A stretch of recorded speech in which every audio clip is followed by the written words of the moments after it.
नमस्कार, मैं हूं पद्मजा जोशी। आप देख रहे हैं आज की अड़ी। रामलीला मैदान दिल्ली के नए मुख्यमंत्री की शपथ के लिए बिल्कुल तैयार है। थोड़ी देर बाद सीएम के नाम का सस्पेंस भी क्लियर हो जाएगा। आप देख रहे हैं टीवी 9 भारतवर्ष की आज की ये स्पेशल कवरेज। बीजेपी दफ्तर से एक एक अपडेट के लिए हमारे सहयोगी वहां मौजूद है। यहाँ हमारे स्टूडियो में हमारे साथ भी खास मेहमान है, लेकिन सबसे पहले गौरव हमारे साथ जुड़ गए हैं बीजेपी दफ्तर के बाहर से। सबसे पहले आपको ये बता देते हैं कि दिल्ली में पिछले 24 घंटे में हुआ क्या क्या। आज सुबह ही बीजेपी संसदीय बोर्ड की बैठक हुई, जिसके बाद 10 मिनट तक पीएम मोदी और अमित शाह के बीच बातचीत हुई। फिर करीब आधे घंटे तक अमित शाह और जेपी नड्डा ने बातचीत की और उसके थोड़ी ही देर बाद दिल्ली के 2 ऑब्जर्वर्स के नाम घोषित हो गए।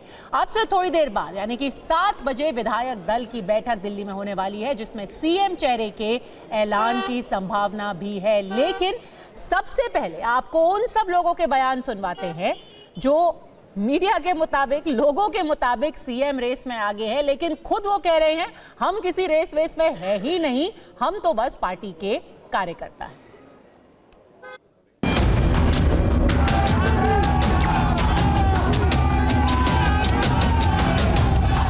मैंने बताया ना, ये सब प्रक्रिया का हिस्सा है और प्रक्रिया अपने गति से चल रही है।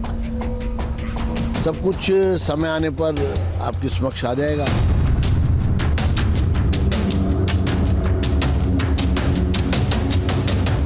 कोई भी मुख्यमंत्री बने, कोई भी मंत्री बने, हमारी रिस्पॉन्सिबिलिटी कलेक्टिव है और उद्देश्य भी समर्पित है दिल्ली के हितों और दिल्ली की सेवा।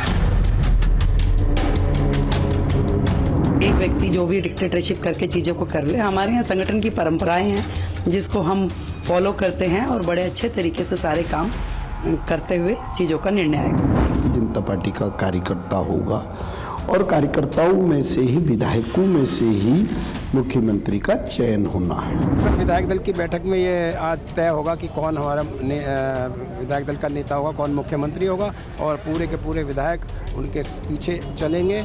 और वो एक ऐसा व्यक्ति होगा जो काबिल होगा, जो परफॉर्म कर सकता है और जो केजरीवाल की भ्रष्ट राजनीति का जवाब होगा।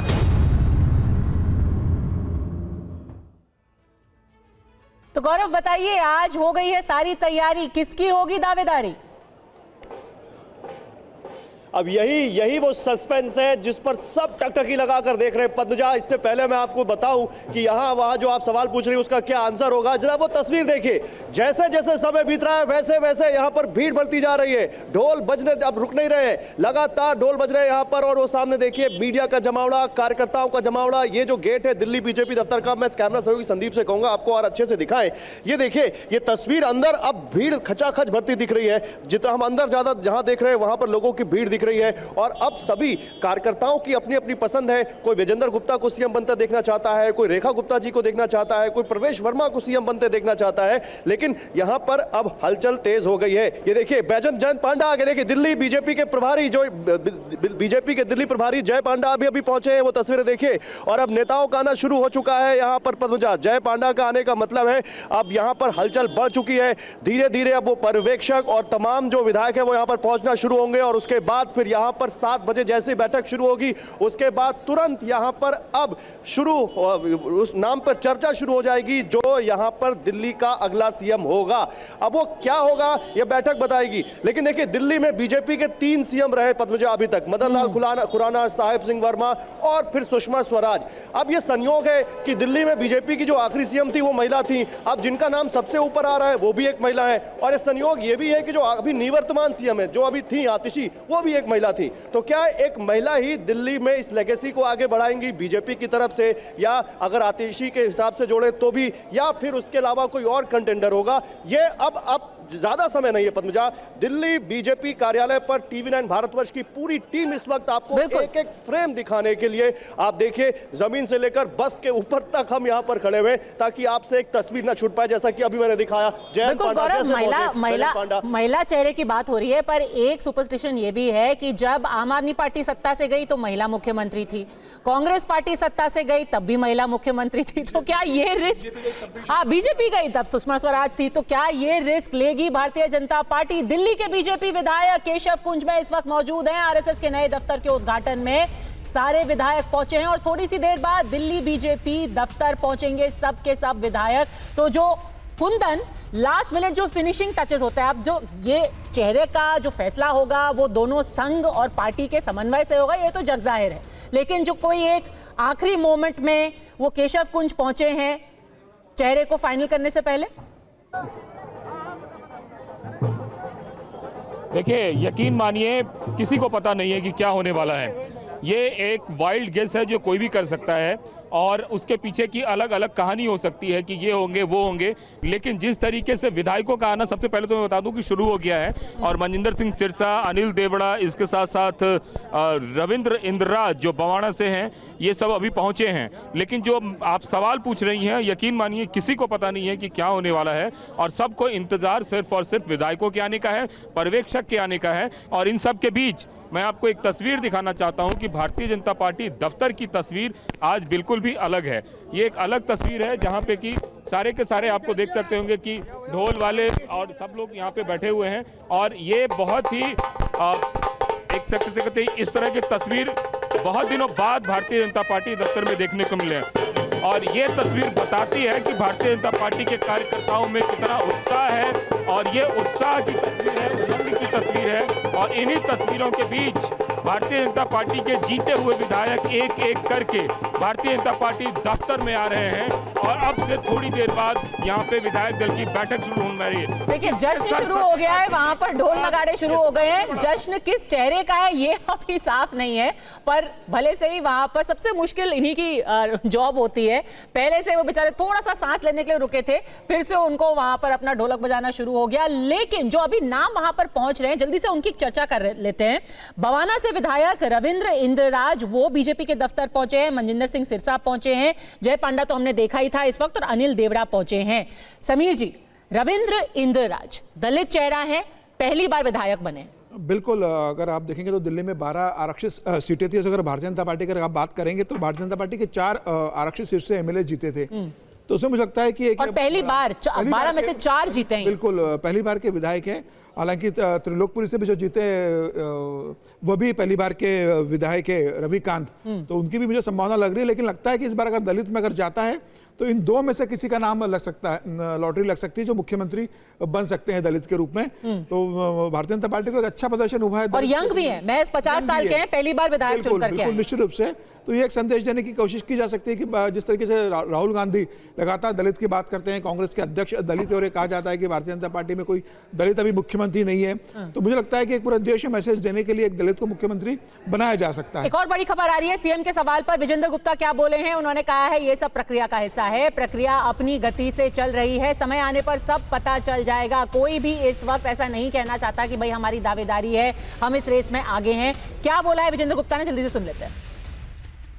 ये सब प्रक्रिया का हिस्सा है और प्रक्रिया अपने गति से चल रही है। सब कुछ समय आने पर आपके समक्ष आ जाएगा। मैं भी देख रहा हूँ रामलीला मैदान में काफ़ी तैयारी चल रही है, काफ़ी बड़े स्केल पे वहाँ पर व्यवस्था हो रही है। 20 तारीख की मुझे जो जानकारी मिली है वहाँ पर कार्यक्रम हो।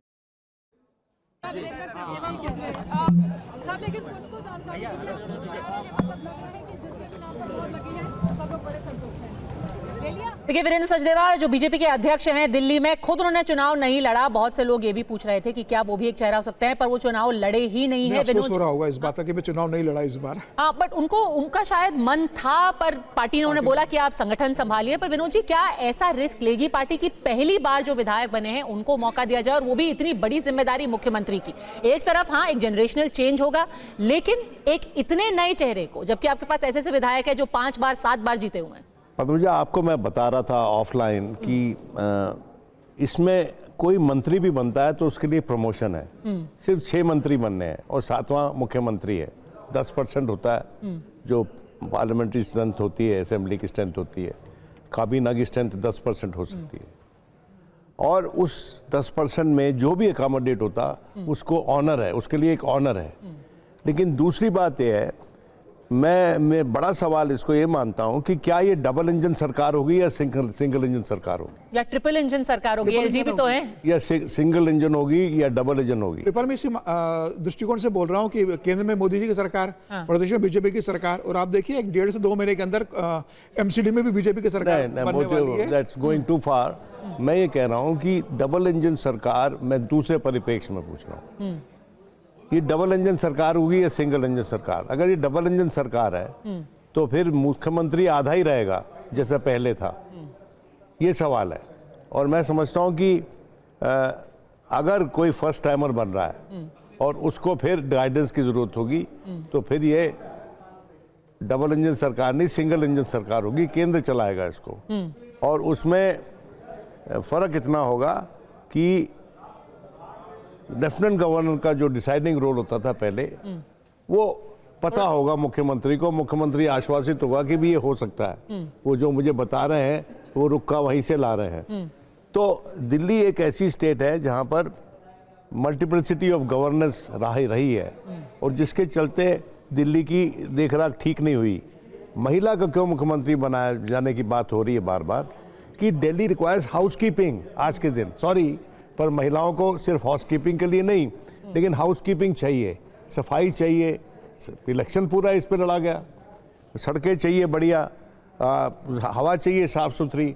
अब उसमें जो एस्थेटिक सेंस होती है हमारे फीमेल जेंडर की, वो बहुत काम आती है, जितनी शायद हम लोगों के पास नहीं होती जितनी महिलाओं के पास होती है। तो वो उसमें शीला दीक्षित कार्य उन्होंने बहुत सक्सेसफुल सिद्ध हुई। Sheila Dikshit is rated as the best chief minister अभी तक। तो उन्होंने जो एशियन गेम से पहले जो करवाया काम, उसके चलते बाद में उसको एनकैश करती नहीं। अब देखते हैं कि नया अगर कोई महिला बनती है, ठीक है, तो पता चल जाएगा कि भाई ये अब काम दिल्ली खूबसूरत बनेगी। मैं इस women can make a Delhi very, ठीक है। देखिए, आपने अपना वोट जो है महिला मुख्यमंत्री के पक्ष में डाल दिया है, तो जो लोग फैसला लेने वाले हैं, उम्मीद है उनको ये सारे सजेशंस उनके कान तक पहुंच रहे हैं। सीएम के नाम पर दिल्ली बीजेपी अध्यक्ष वीरेंद्र सचदेवा ने क्या बोला? उन्होंने कहा कि 8 बजे तक आज नए सीएम का ऐलान हो जाएगा। वीरेंद्र सचदेवा इस वक्त दिल्ली के दफ्तर पहुंच चुके हैं बीजेपी के। क्या कहा उन्होंने, आइए सुनाते हैं। आपके नाम पर भी चर्चा है? नहीं, आप छोड़ दीजिए, अब बताएंगे, अभी 8 बजे तक आपको बताएंगे। 8 बजे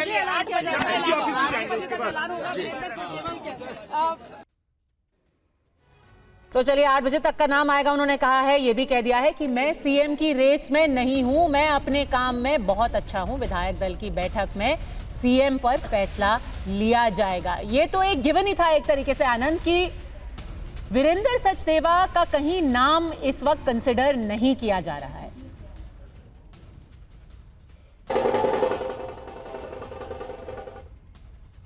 आनंद, आपको आवाज आ रही है? जी देखिए, वीरेंद्र सचदेवा दिल्ली विधानसभा का चुनाव लड़ना चाहते थे। विश्वास नगर की सीट जो है वहां से उनकी दावेदारी थी, लेकिन पार्टी ने उनको चुनाव लड़ने से मना कर दिया, क्योंकि वहां पहले से ओपी शर्मा लगातार जीतते आ रहे थे। तो ऐसे में पार्टी को लगा कि ओपी शर्मा जिनकी वो सीट लगातार वो जीतते आ रहे थे, ऐसे में वीरेंद्र सचदेवा को टिकट नहीं दिया। पार्टी ने कहा कि आप प्रदेश के अध्यक्ष हैं, आप संगठन पे काम करिए, आप पार्टी को जिताने पे काम करिए। लेकिन इतना तय है कि जो भी सीएम बनने जा रहा है वो विधायकों में से होगा, ना वीरेंद्र सचदेवा होंगे, ना कोई बाहर का होगा, ना कोई सांसद होगा। क्योंकि बीजेपी के नेताओं का ये मानना है कि जब बीजेपी को इतना बड़ा मैंडेट मिला है, 48 सीटें मिली है, तो ऐसे में बाहर से लाकर किसी सांसद को या किसी बाहरी व्यक्ति को मुख्यमंत्री बनाने का कोई सवाल ही नहीं है। ये मैंडेट के साथ अन्याय होगा। एक विधायक को ही सीएम बनना है, कुछ देर बाद में उसका खुलासा भी हो जाएगा। लेकिन इतना जरूर है, बीजेपी ने न सिर्फ सीएम का नाम तय कर लिया है, बल्कि मंत्रियों के नाम भी तय कर लिए हैं। उसमें जो हमें जानकारी मिल रही है, उसमें मनजिंदर सिरसा मंत्री बनने जा रहे हैं, नीलम पहलवान वो मंत्री बनने जा रही है। इनके अलावा 3-4 नाम और हैं जो मंत्री बनने जा रहे हैं। दरअसल बीजेपी को लगता है कि महिला मुख्यमंत्री अगर बीजेपी को अगर बनाना होता, तो बीजेपी का ये कहना है कि जब हम महिलाओं को हमने ऐलान कर दिया कि 2500 हर महिला को हम देंगे हर महीने, तो ऐसे में महिला मुख्यमंत्री बने या पुरुष मुख्यमंत्री बने, जो हमारा कमिटमेंट है महिलाओं को लेकर, हम उसको पूरा करेंगे सरकार बनने के बाद। तो ऐसे में जो हम पहले भी कह रहे हैं कि बीजेपी ने जिसको मुख्यमंत्री बनना है उसको बता दिया है, उसको मैसेज भी दे दिया गया है, बस ऐलान होना बाकी है। और वो बनिया समाज से होगा, वैश्य समाज से होगा, ये भी तय है। विजेंद्र गुप्ता का नाम सबसे आगे है, जैसा कि हम बार बार कह रहे हैं। देखिए 2500 का तो ऐलान कर दिया है, पर ये दिल मांगे मोर आनंद, आधी आबादी को एक रिस्पॉन्सिबिलिटी भी दे दी जाए, ये भी कुछ महिलाएं चाह रही हैं। रेखा गुप्ता की बात हो रही है, शालीमार बाग से चुन करके आई हैं, वैश्य चेहरा है, महिला फैक्टर उनके लिए काम करता है, एबीवीपी का उनका बैकग्राउंड है, विद्यार्थी परिषद से आई हुई हैं, 2 बार पार्षद रही हैं और एबीवीपी से शुरू से ही उनका सियासी सफर रहा है। युवाओं में अच्छी पकड़ है। शालीमार बाग के बारे में थोड़ा सा आप बता दें समीर जी, शालीमार बाग में जो वो लड़ी हैं, मार्जिन भी उनका अच्छा खासा रहा है, क्या है इनका बैकग्राउंड, क्या है?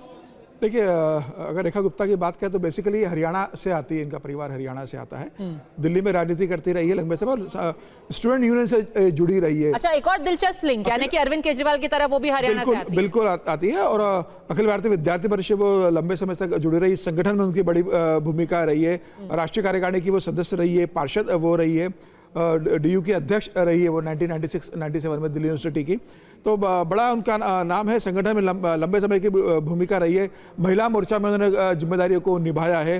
तो पार्टी के नेताओं से, मतलब प्रदेश संगठन के नेताओं की अगर बात करोगे तो उनसे बहुत अच्छा उनका संपर्क रहा, केंद्रीय नेताओं से संपर्क रहा जो दिल्ली के हैं और केंद्र में नेता बने, उनसे भी उनका संपर्क अच्छा रहा, और संघ परिवार से भी उनका संपर्क अच्छा रहा। और इस वक्त पूरे देश में कोई भी और महिला चेहरा नहीं है बीजेपी का जो मुख्यमंत्री है, एक अकेली ममता बनर्जी, अकेली इकलौती मुख्यमंत्री हैं जो कि महिला बनर्जी है। अगर उप मुख्यमंत्री की बात करें तो भारतीय जनता पार्टी में महिला उप मुख्यमंत्री है, राजस्थान में है, उड़ीसा में मुख्यमंत्री है, लेकिन मुख्यमंत्री कोई महिला नहीं है भारतीय जनता पार्टी में। तो मुझे लगता है कि भारतीय जनता पार्टी ये संदेश दे सकती है, और जिससे कि प्रधानमंत्री लगातार महिलाओं के लिए कहते हैं कि भाई राजनीति में सक्रिय होना चाहिए, बड़ी जिम्मेदारी निभाना चाहिए।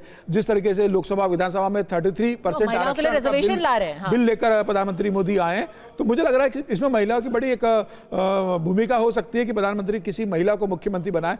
अब ये देखना होगा कि क्या उनको बनाते हैं। एक जल्दी से रिएक्शन लेते हैं घनेंद्र जी से। देखिए, आपने एक महिला को मुख्यमंत्री बनाया, बट उनको हमेशा टेम्परेरी मुख्यमंत्री बोला, घनेंद्र जी आपने।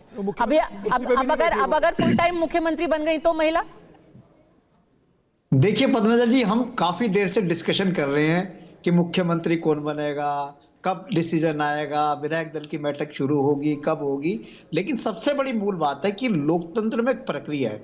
लोकतंत्र में चुने हुए विधायक आते हैं, विधायक दल अपना नेता चुनता है, और विधायक दल का नेता एलजी के पास जाके अपना दावा प्रस्तुत करता है। लेकिन यहाँ उल्टा हो रहा है, यहाँ पहले मुख्यमंत्री चुना जाएगा, उसके बाद विधायक दल की बैठक होगी, उसके बाद एलजी के पास जाएंगे, और शपथ ग्रहण के इनविटेशन तो कल से बंटने शुरू हो गए। अब ये पूछो कि चीफ सेक्रेटरी साहब को शपथ ग्रहण के इन्विटेशन के लिए किसने कहा? अरे पहले मुख्यमंत्री तो तय कर लो कि मुख्यमंत्री कौन बनेगा। शपथ ग्रहण के इन्विटेशन पूरे सोशल मीडिया पे चल रहे। अच्छा, पर देखिए कितना अनोखा होगा कि अगर इनका महिला मुख्यमंत्री होती है और आपका लीडर ऑफ ऑपोजिशन भी महिला। आतिशी जी हैं क्या लीडर ऑफ ऑपोजिशन? आपने फैसला कर लिया है? देखिए, विपक्ष इधर भी महिला, उधर भी महिला। पद्मजा जी, विपक्ष की भूमिका तो जब शुरू होगी जब सरकार का गठन होगा। सरकार का गठन हो नहीं रहा। अरे सर, नेता विपक्ष के लिए आपको मुख्यमंत्री के चेहरे की जरूरत थोड़ी ना है, आप नेता विपक्ष बताइए ना। नहीं, मैं क्या कह रहा हूं, अरे विपक्ष की भूमिका कब आएगी? सरकार का गठन हो जाए, मुख्यमंत्री बन जाए, नेता सदन बन जाए, उसके बाद प्रतिपक्ष का नेता भी तय हो जाएगा। अब यहाँ तो इन्होंने बारात तैयार कर दी, स्टेज बना दिया, सब कुछ बना दिया, दूल्हा कौन है अभी तक किसी को नहीं पता। अरे पर आपको बारात में जरूर बुलाया है, अरविंद जी को बुलाया, आतिशी जी को बुलाया, आप सब आएंगे ना? कल रामलीला मैदान में सब होंगे ना? आपको सम्मानित एक गेस्ट बना करके बुलाया है। अरविंद जी नहीं जा रहे। देखिए, मैं कहता रहा हूं, अभी तो जो मुख्यमंत्री बनना उसी को नहीं पता कि उसके पास इनविटेशन कब पहुंचेगा। उसे ही नहीं पता कि मैं बनूंगा नहीं बनूंगा। इनविटेशन पूरे देश में बढ़ गए, पूरे व्हाट्सएप फेसबुक पे चल गए, लेकिन जिसने बनना उसी को नहीं पता। और इनकी मानसिकता देखिए कैसी है। आज इनकी एक केंद्रीय मंत्री टेलीविजन पे कह रही थी कि अरविंद केजरीवाल और आतिशी को तो हम बुलाएंगे नहीं, वो तो घर पे बैठ के टीवी पे देखे। इस तरीके की अभद्रता, इस तरीके का अहंकार सिर्फ भारतीय जनता पार्टी और आरएसएस के लोगों में हो सकता है। इनविटेशन तो गया है ना, इनविटेशन तो सबको गया है। आपको आतिशी जी को गया है। पद्मजा जी, अभी तो जिसने मुख्यमंत्री बनना, जिसने शपथ लेनी है, उसी को नहीं गया। वो कहा है, उसी को नहीं गया। आप हमारी बात कर रहे हो, जिसने सीएम बनना उसी को नहीं पता, उसी के पास ठीक है। जहां तक मेरा ख्याल है, देवेंद्र यादव जो कि उनके प्रदेश अध्यक्ष हैं कांग्रेस पार्टी के, आतिशी जी जो कि मुख्यमंत्री हैं, मुख्यमंत्री थी, और अरविंद केजरीवाल, उनको भी इन्विटेशन गया है।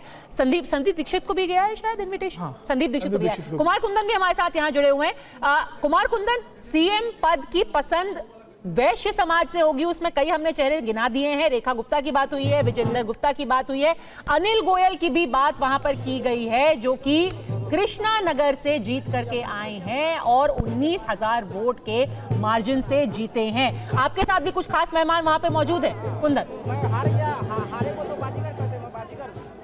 देखिए पद्मजा, सबसे पहले मैं आपको बता दूं कि 70 विधायकों को जो कोई भी जीत कर आए हैं, सबको इनविटेशन गया है कल के शपथ ग्रहण समारोह के लिए।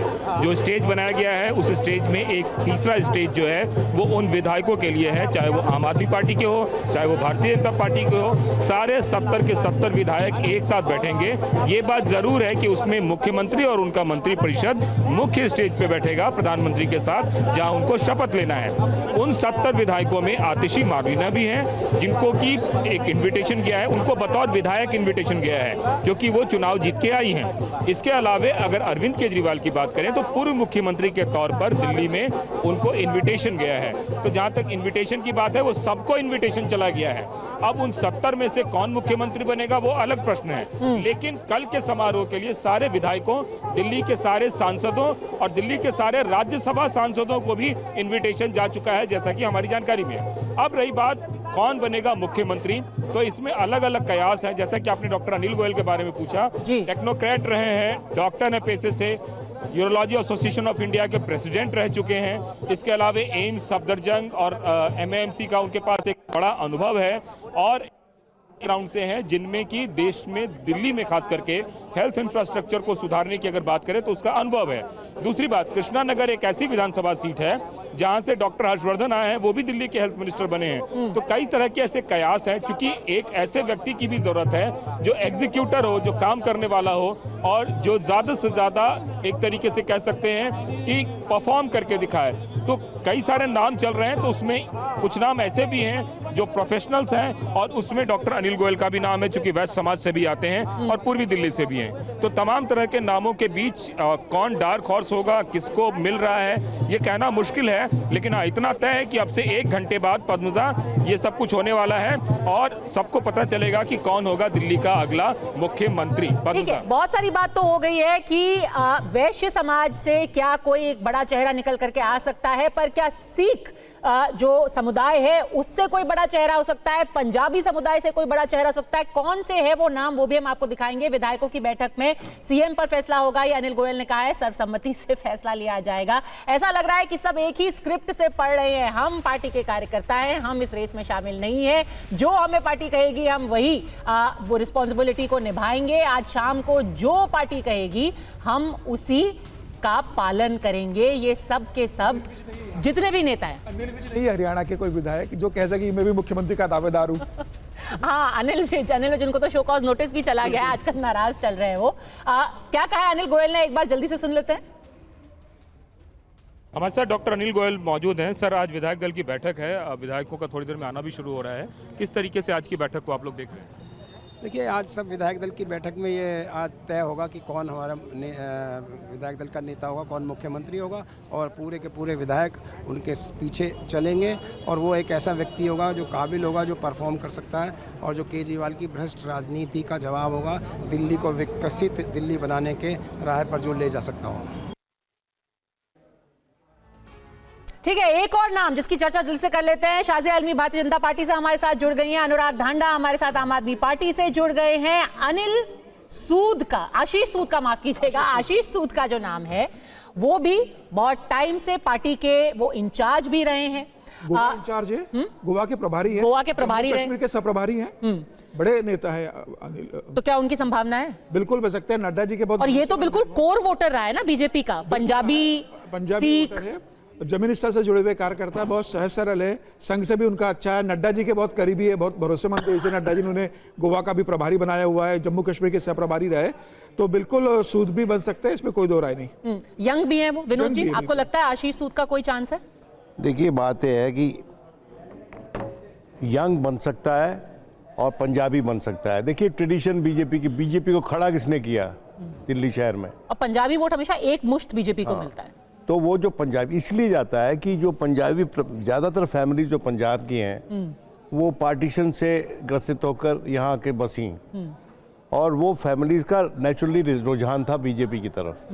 और जो 3 प्रमुख नेता शुरू में दिल्ली में हुए बीजेपी के, केदारनाथ साहनी, मदन लाल खुराना और विजय कुमार मल्होत्रा, इन तीनों में से एक जिंदा है विजय जी, और वो मैं समझता हूँ वो अब भी उनकी एक लेगेसी है। शायद उसको एनकैश करने के लिए बीजेपी हो सकता है कि पंजाबी समाज का कोई व्यक्ति दे दे, लेकिन मेरा ये मानना है कि मुख्यमंत्री दिल्ली का महिला होगी, मेरा ये मानना है। कितनी महिला चुन करके आई हैं इस बार रेखा गुप्ता के अलावा? 5 महिलाएं, एक तो आतिशी और 4 बीजेपी की जीत कर आई। तो यानी कि बीजेपी के पास 4 अलग-अलग चेहरे हैं जिनमें से वो चुन सकते हैं। 4 में से 2 ही है, बाकी 2 की संभावना मुझे कम नजर आती है। मतलब ठीक है, आनंद के पास चलते हैं। पहलवान को तो किसी स्थिति में बीजेपी बनाएगी, नीलम पहलवान जीती है। हाँ, वो तो पहली बार जीती है। पहली बार, तो उसको तो मतलब नहीं है।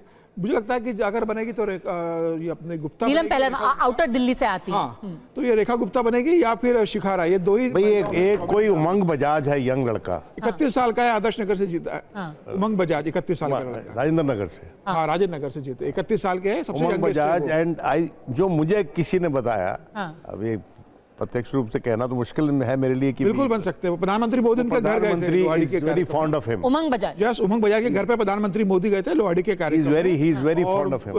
प्रधानमंत्री मोदी से बहुत अच्छे संबंध है। वो मंत्री बन सकते हैं या मुख्यमंत्री बन सकते हैं? मुख्यमंत्री बन सकते हैं। 31 साल अगर का भजनलाल बन सकते हैं राजस्थान में, तो कोई भी बिल्कुल उमंग बजाज बन सकते क्या हैं। बैकग्राउंड है इनका? संघ से जुड़े हुए हैं, यंग है, IT एक्सपर्ट है, प्रधानमंत्री मोदी से बहुत अच्छा उनका ताल्लुकात है, और मुझे लग रहा है उमंग बजाज भी बन सकते हैं, बिल्कुल उसको खारिज नहीं किया जा सकता। एक और नया नाम बताइए। आनंद, आपके पास चलते हैं। अब आपको हम 2 चॉइसेस दे रहे हैं, उमंग बजाज, आशीष सूद। आपके क्या विचार हैं इन दोनों नामों के बारे में? आप क्या सुन रहे हैं पार्टी और संगठन के अंदर?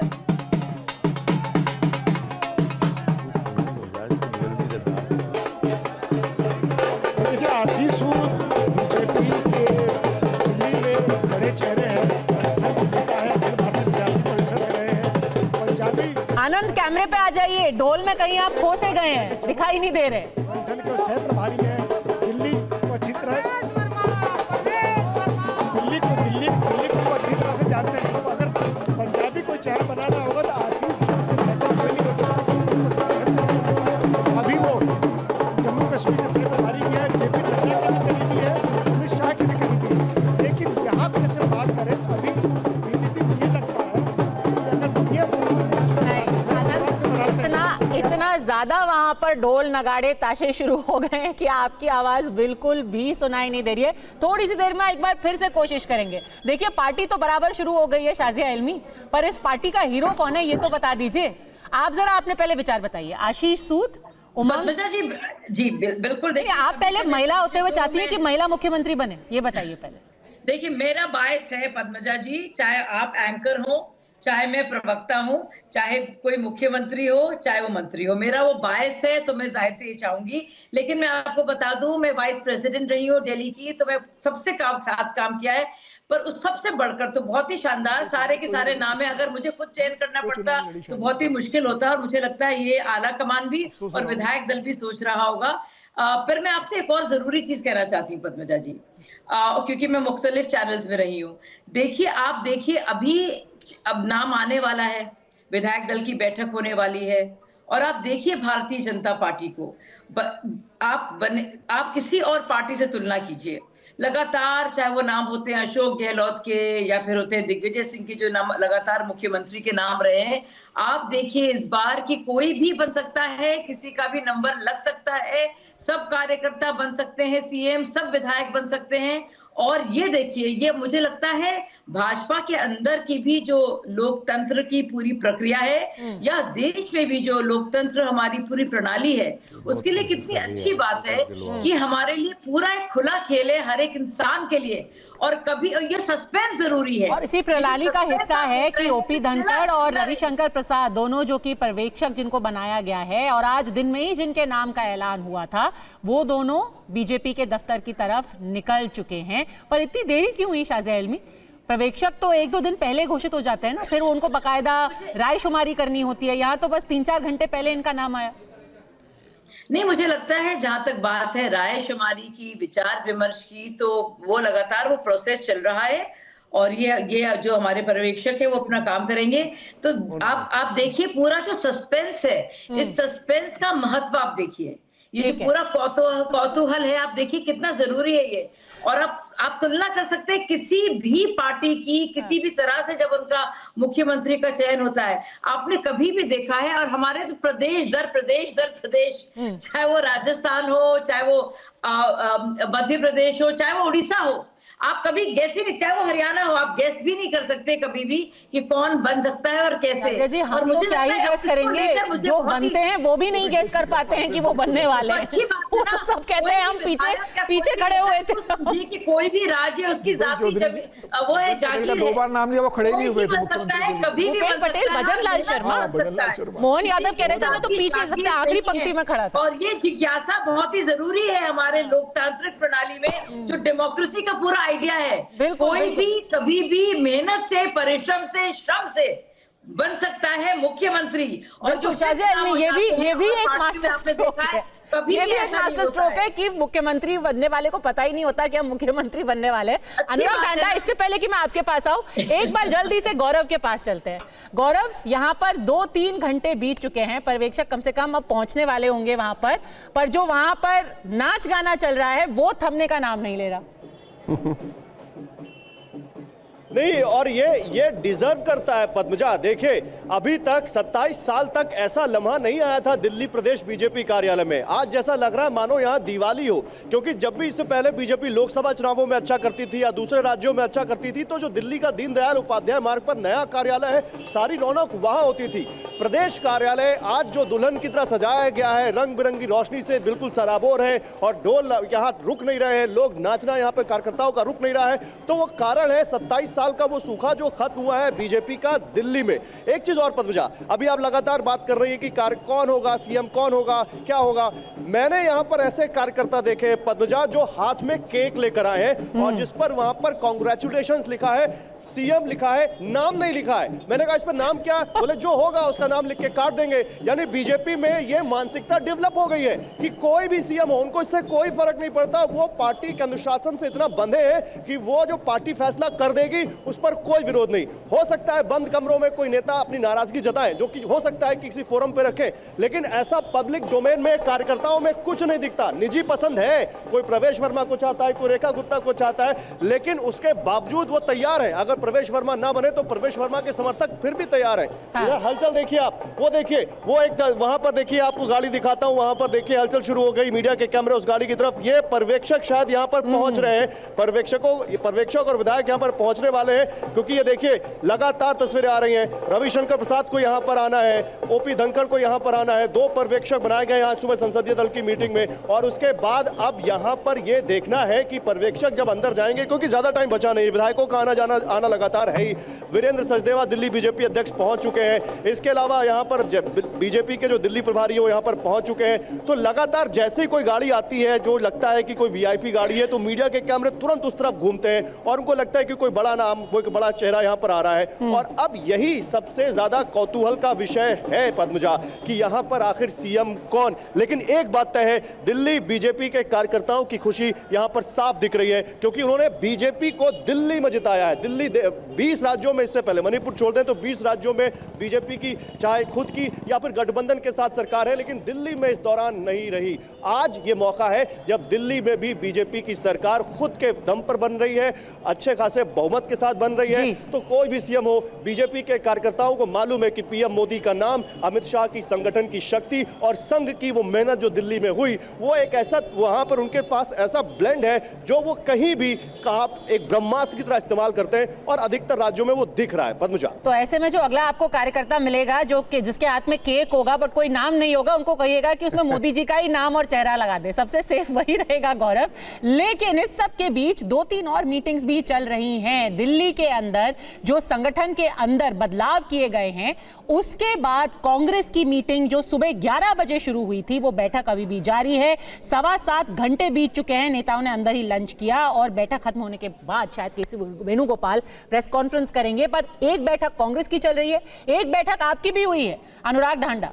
वैसे तो ये कहा जा रहा है कि ये पहले से ही शेड्यूल्ड कोई बैठक थी, ये कोई चुनाव को लेकर के या आज नहीं खास बुलाई गई है। लेकिन सबसे पहले ये बताइए, चुनाव से पहले आपने कहा था कि सूत्रों ने आपको खबर दी है कि कि प्रवेश वर्मा बनने वाले हैं मुख्यमंत्री। उसके बाद सूत्रों ने आपको खबर दी कि रमेश बिधूड़ी बनने वाले हैं मुख्यमंत्री। आज आपके सूत्र क्या बता रहे हैं, अनुराग ढांडा? देखिए, अभी तो मुझे लग रहा है कि प्रवेश वर्मा भी बहुत निराश और हताश बैठे नहीं, आज आपके सूत्रों का असली टेस्ट है, तो आज बताइए आपके सूत्र क्या कह रहे हैं। मैं उसी पे आ रहा हूँ पद्मजा जी, उसी पे आ रहा हूँ। अब चुनाव हार गए हैं तो आप बोलने थोड़ी देंगे, अब 10 सेकंड भी बोलने दीजिए थोड़ा सा। बोलिए। तो मैं ये कह रहा हूँ कि अभी प्रवेश वर्मा जी भी निराश और हताश हैं, विजेंद्र गुप्ता जी भी निराश और हताश हैं। पता नहीं किसको मुख्यमंत्री बनाएंगे, वो भारतीय जनता पार्टी तय करेगी। लेकिन मेरे सूत्र जो बता रहे हैं वो इतना जरूर बता रहे हैं कि लोकतांत्रिक व्यवस्था की धज्जियां उड़ाई है भारतीय जनता पार्टी ने इस पूरे के पूरे इंतजाम में। कैसे, मैं आपके सामने 10 सेकंड के अंदर एक बात रख रहा हूं और विनोद जी या बाकी जानकार जो पैनल पे बैठे हैं वो बताएंगे।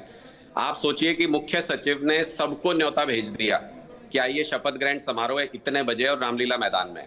मुख्य सचिव ने किसके कहने पे भेजा होगा?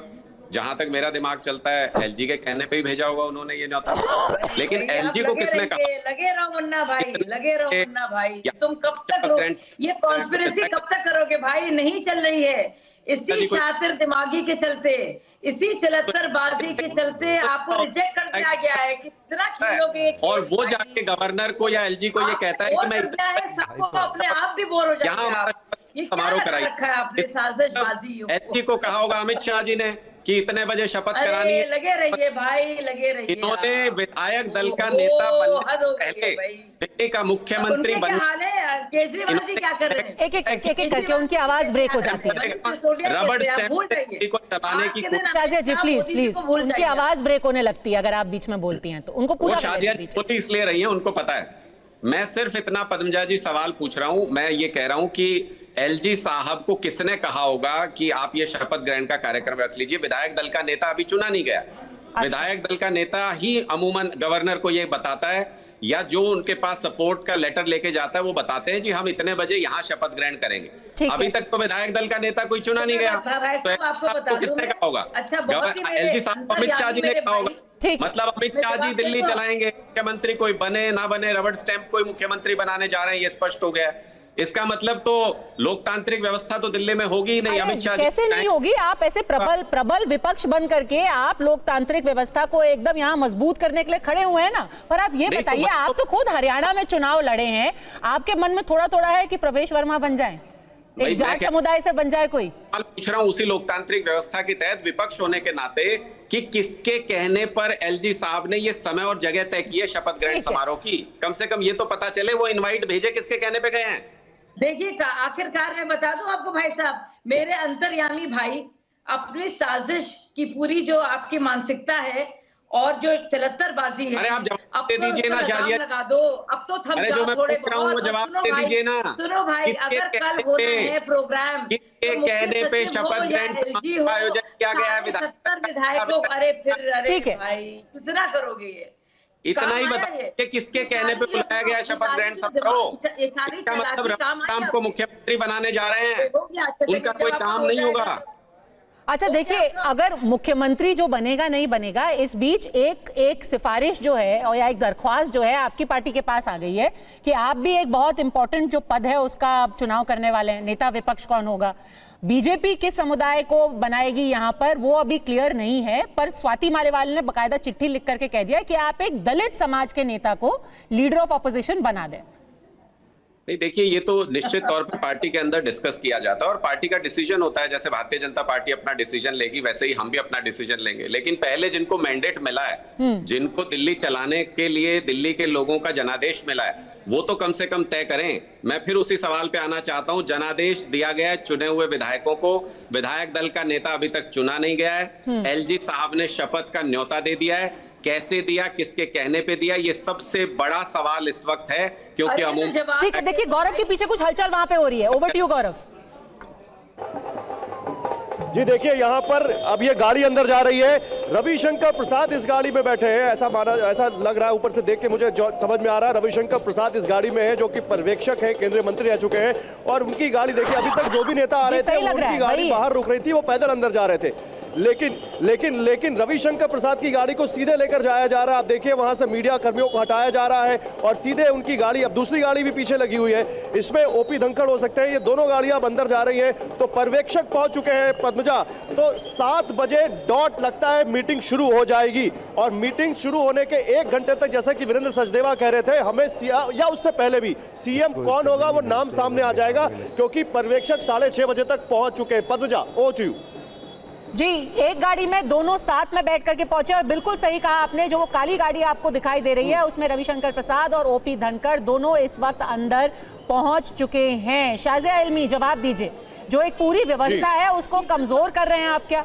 अब देखिए, मैं चाहूंगी अनुराग जी, जो बहुत ही अंतर्यामी किस्म के इंसान हैं, उनको सब पता रहता है कि कौन क्या महसूस कर रहा है। और एक और सवाल जोड़ रहे हैं यहाँ से समीर जी, लाइव करेंगे महाराष्ट्र की तरह?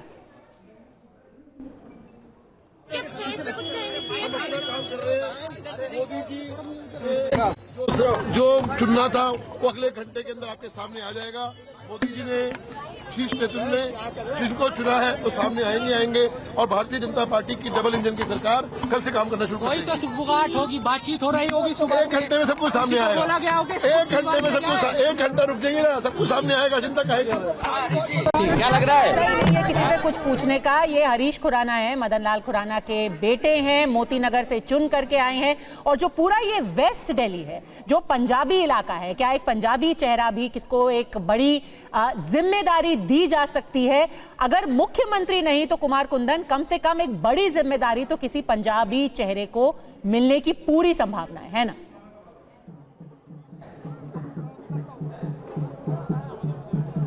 कुमार कुंदन, आपको आवाज आ रही है? आनंद के पास चलने की कोशिश करते हैं। आनंद, कोई बड़े पंजाबी चेहरे को कुछ और जी कुंदन बोलिए। पद्मजा, मैं आपको बताना चाहूंगा कि देखिए, पंजाबी चेहरा की बात इसलिए हो रही है कि इसके बाद जो बड़े चुनाव हैं उसमें से एक बड़ा चुनाव पंजाब भी है। हालांकि उसमें थोड़ा वक्त है, लेकिन बड़ा चुनाव पंजाब भी है। आम आदमी पार्टी को भारतीय जनता पार्टी ने दिल्ली में शिकस्त दी।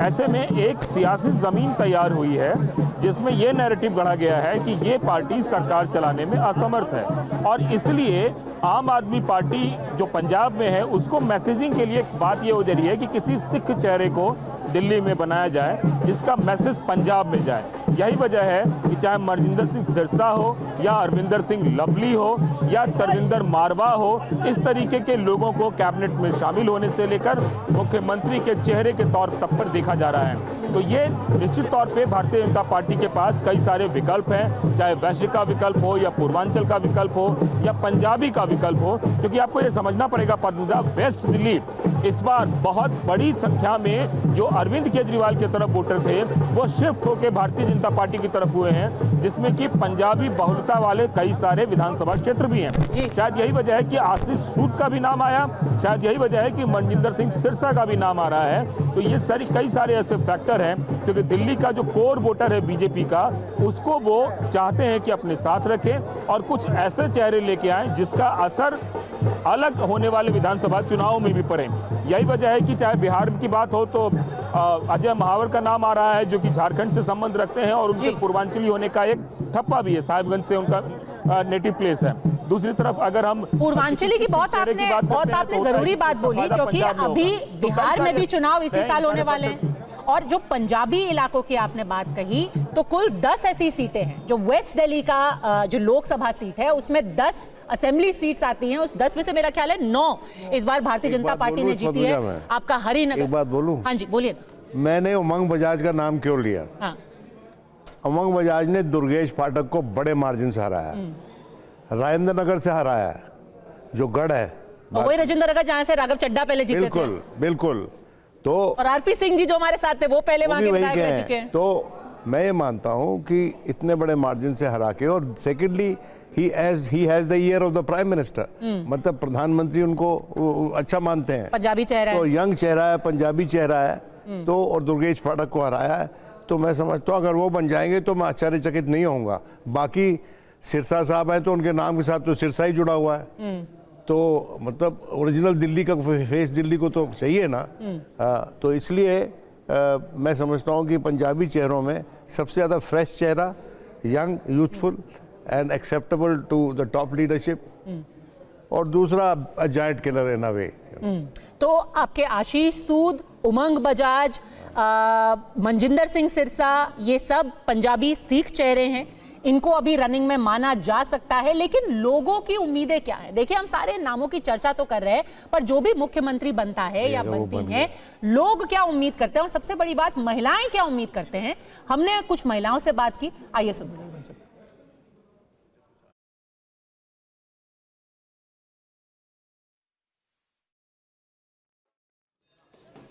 मुख्यमंत्री नया बनना जा रहा है, क्या आप अपने नए मुख्यमंत्री या दिल्ली की सरकार से चाहती हैं कि आपकी किन किन ज़रूरतों को पूरी करें? क्या उम्मीद रखती हैं आप सरकार से? हम ये उम्मीद रखते हैं कि एक तो महिलाओं की सुरक्षा रहे, बच्चे लड़कियां रात बेरात जाती हैं, स्कूल कॉलेज जाती हैं, तो उनको बिना किसी डर के, बिना किसी बाधा के वो लोग जाते रहें, और बसों की व्यवस्था अच्छी होनी चाहिए, जिससे कि लड़कियां वैसे तो जाती हैं मेट्रो से भी, लेकिन बसों में जो गुंडागर्दी होती है ये सब नहीं होनी चाहिए। लोग जैसे सड़कों पे छुट्टी होती है, लड़के स्कूलों के बाहर आके खड़े हो जाते हैं, लड़कियों को छेड़ते हैं, वो बहुत अहम मुद्दा है। और रात के टाइम भी हम देखते हैं कि पूरी प्रॉपर रोशनी नहीं है सड़कों के ऊपर, पार्कों में जाओ तो इतना अंधेरा होता है, ये पेड़ पौधे हैं, ये सब इतने ऊंचे ऊंचे बने हुए हैं, थोड़ा काटना चाहिए, कटिंग इनकी बहुत लाइटें लगनी चाहिए, बहुत जरूरी है। सुरक्षा की व्यवस्था हो, सड़कों की चौड़ीकरण हो ताकि जाम ना लगे और ट्रैफिक भी मतलब सही हो जाए।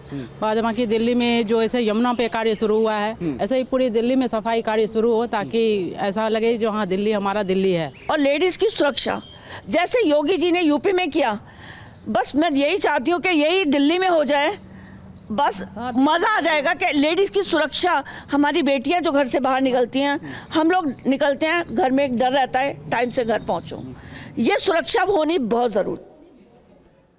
देखिए, सारा जो है आगे का क्या क्या काम करना है भारतीय जनता पार्टी को, उसकी फहरिस्त लोगों ने पहले ही तैयार कर ली है। लेकिन आनंद के पास मैं जाना चाहती हूँ, पूर्वांचली चेहरे का जिक्र किया था आनंद अभी कुमार कुंदन ने। बिहार में इसी साल चुनाव होने वाला है, कौन से हैं वो नाम जो कि पूर्वांचली इलाके से आते हैं और उनको कोई बड़ी जिम्मेदारी दी जा सकती है?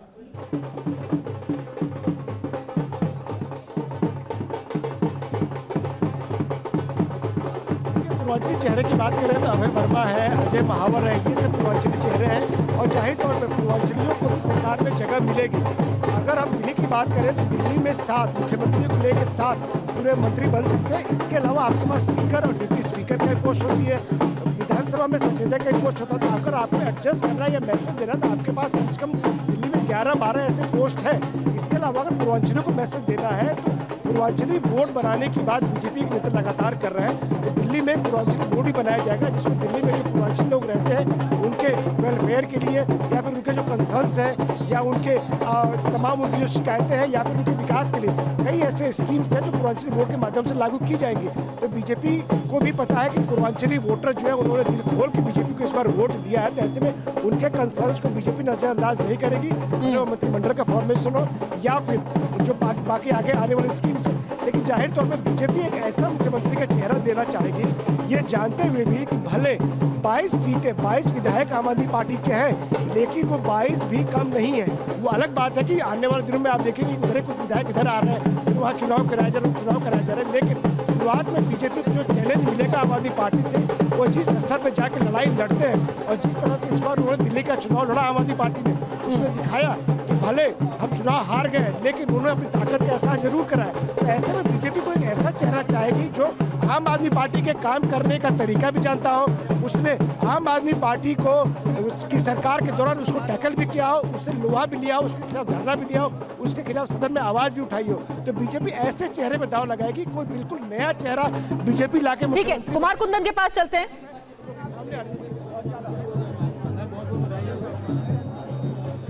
देखिए पद्मजा, हम लोग पूर्वांचल की बात कर रहे थे, हमारे साथ पंकज सिंह सर मौजूद हैं। जीत क्या है सर, पूर्वांचलियों की जीत कितनी बड़ी जीत है इस बार भारतीय जनता पार्टी की अगर बात करें तो? देखिए, पूर्वांचल ने 100% वोट भारतीय जनता पार्टी को दिया है, और ये पूर्वांचल की जीत है। पार्टी के साथ पूर्वांचल एकदम खड़ा है और हमेशा खड़ा रहेगा। आपको लगता है कि पूर्वांचल का असर इस बार के बिहार चुनाव में भी देखने को मिलेगा? 100%, 100% मिलेगा, 100% मिलेगा। जैसे यहाँ की आम आदमी पार्टी ने पूर्वांचल को ठगा है और वो मैसेज सब जगह फैला हुआ है। जो दिल्ली में पूर्वांचल ने 100% जो भारतीय जनता पार्टी को सपोर्ट किया है, वही हाल आपको बिहार के चुनाव में भारतीय जनता पार्टी की भारी बहुमत से आप जीत से देखेंगे। क्या पूर्वांचल के लोग कैबिनेट में भी शामिल होंगे इस बार? ये पार्टी का फैसला होता है, ये कोई व्यक्तिगत फैसला नहीं होता। अभी आपके सामने सारे फैसले आ जाएंगे।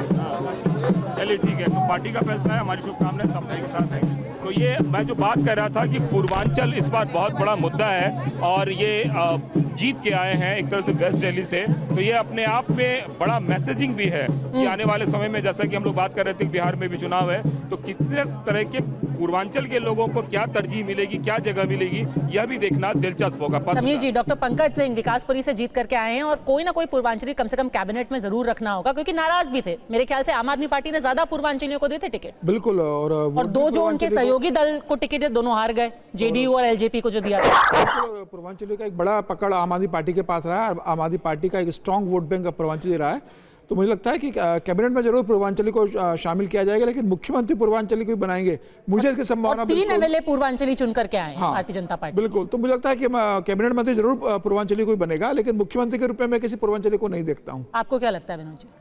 नहीं लगता, मुझे भी नहीं लगता पूर्वांचली कोई मुख्यमंत्री, पूर्वांचली को। भैया आपको कह रहा हूँ मैं, मंत्री बना देना ही बड़ी बात है। छोटी सी काबीना है, छोटी सी कैबिनेट है, और जो महामंत्री नियुक्त होता है उसके लिए मतलब उसकी पीठ पे थपकी है कि भाई आप अच्छे हैं, आप हमारे लिए वैल्यूएबल हैं। तो यही तो होता है, हौसला अफजाई ऐसे ही तो की जाती है अपने नेताओं की। और किसी को रिप्रेजेंट पार्टी ये करेगी कि 7 लोकसभा सीटें, तो 7 लोकसभा सीटें से एक को मंत्री या तो बना देगी, एक क्षेत्र से एक मंत्री बना दो, क्योंकि 7 से ज्यादा मंत्री बना नहीं सकते।